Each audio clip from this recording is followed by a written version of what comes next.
Viewers, ইতিপূর্বে আপনি কি লক্ষ্য করেছেন মোবাইল ব্যবহার করে বিশেষ করে ছোট, ছোট বাচ্চা হোক, বড়রা হোক চোখের ব্যাপকভাবে ক্ষতি হচ্ছে। তবে একটা কথা মনে রাখবেন, মোবাইলের যে সরাসরি যে নীল রশ্মিটা আসে আমাদের চোখে এসে পড়ে, এটা কিন্তু চোখের জন্য ব্যাপক ক্ষতি করে। বিশেষ করে রাতের দিকে সবথেকে বেশি ক্ষতি করে, কারণ রাতের ওই মোবাইলের আলোটা আমাদের চোখে এসে বেশিই পড়ে।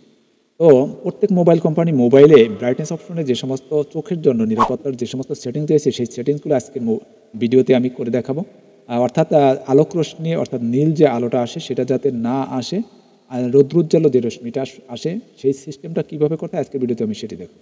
তো ভিডিওটি ধৈর্য সহকারে দেখুন, এবং যারা চ্যানেল থেকে দেখছেন ভিডিওটি অবশ্যই চ্যানেলটি সাবস্ক্রাইব করে পাশে থাকা বেল আইকনে ট্যাপ করে দিন, যাতে পরবর্তী ভিডিও আপনি পেয়ে যান, এবং যারা পেজ থেকে দেখছেন পেজটি ফলো দিয়ে রাখুন। তো ওকে, চলুন।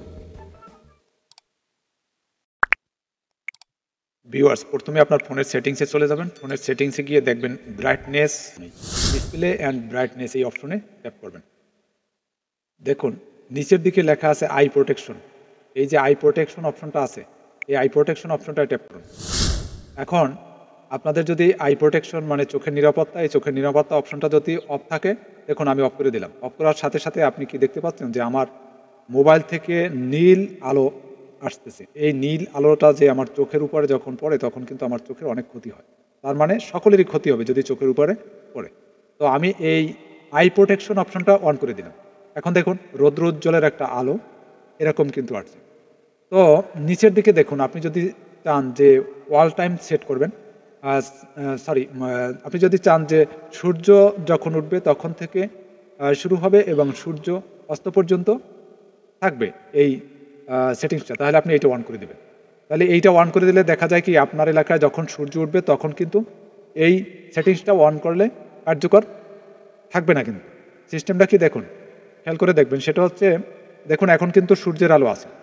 এখন এই সেটিংসটা অন করে কেন, অনেকেই চিন্তা করে যে আমি বিশেষ করে বাইরে যখন থাকি তখন এই সকাল থেকে সন্ধ্যা পর্যন্ত এই সেটিংসটা যদি অন করা থাকে তাতে কোনো সমস্যা নাই, কারণ বাইরে বৈশা ফোন চালাইলে তাতে কোনো সমস্যা নেই, সরাসরি নীল রশ্মিটা চোখে পড়ে না। এই জন্য অনেকেই এই সানরাইজ অ্যান্ড সানসেট, তার মানে সূর্য উদয় থেকে সূর্যাস্ত পর্যন্ত টাইম যারা অনেকেই এটা প্রয়োজন হয় না, নীল রশ্মির কোনো সমস্যা হয় না, তখন তারা এইটাকে সেট করে রাখে। যারা ঘরোয়া পরিবেশে অ্যাভেলেবেলই ব্যবহার করে তারা কিন্তু এইটাকে অন করে না, এটা অফ করেই দেয়। দেখুন এটা অফ করে দিলাম। এখনও সেই নীল রশ্মির মতোই দেখা যাচ্ছে, কারণ আই প্রোটেকশন উপরে যে অপশনটা সেটা কিন্তু অন করা নাই, কারণ আমি ওইটা যখনই অন করছি তখন কিন্তু আই প্রোটেকশন উপরে যে অনটা এটা কিন্তু অফ হয়ে গেছে। তো দেখুন আমি এটা কিন্তু অন করে দিলাম, কারণ এখন দিনের বেলা হলেও আর রাতের বেলা হোক বা দিনের বেলা হোক আমার কিন্তু অটোমেটিকভাবে সবসময়ের জন্য এই রৌদ্রোজ্জ্বল একটা প্রভাব যে রশ্মিটা আসে সেটাই থাকবে, নীল রশ্মিটা কিন্তু আসবে না। তবে একটা গুরুত্বপূর্ণ বিষয়, নিচের দিকে দেখুন, আপনি যদি শিডিউল টাইম করে রাখেন যে আমি এই কয়টা থেকে এই কয়টা পর্যন্ত আমার নীল রশ্মি না আসলে কোনো সমস্যা নেই, তখন আপনি এই শিডিউল টাইম করে দিতে পারেন।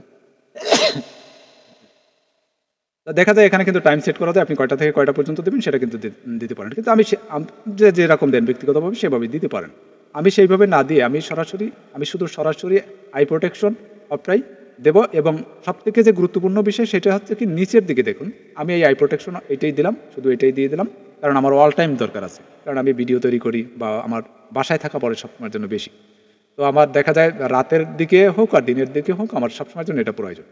তো একটা জিনিস খেয়াল করে দেখুন, এইটা সবথেকে গুরুত্বপূর্ণ বিষয়, আপনি যে অপশনটাই দেন না কেন, এই নিচের যে দেখুন কুল অ্যান্ড ওয়ার্ম, এই অপশনটা আপনি যদি একেবারে জিরোতে থাকে অর্থাৎ কম থাকে, তাহলে আই প্রোটেকশন যদি অন করেও দেন, উপরের যে অপশনটা যদি অন করেও দেন, তারপরেও কিন্তু দেখা যায় কি আপনার ফোনের কিন্তু ওই নীল রশ্মিটাই কিন্তু আসবে। তাহলে আপনি ওইটা অন করে দেওয়ার পরে এই নিচের কুল যে অপশনটা লেখা আছে এটা ওয়ার্ম, আপনি কতটুকু কমাতে চান, একেবারে নীল রশ্মিটা কতটুকু কমাতে চান সেইটুকু কমাবেন। আমি 70%-এর মতনই কমাই দিচ্ছি। হ্যাঁ, কারণ যাতে নীল আলোটা আমার চোখে একদমই না আসে, তাহলে দেখা যায় আমি দীর্ঘক্ষণ আমি মোবাইলের সামনে থাকলে আমার কোনো চোখের ক্ষতি হবে না।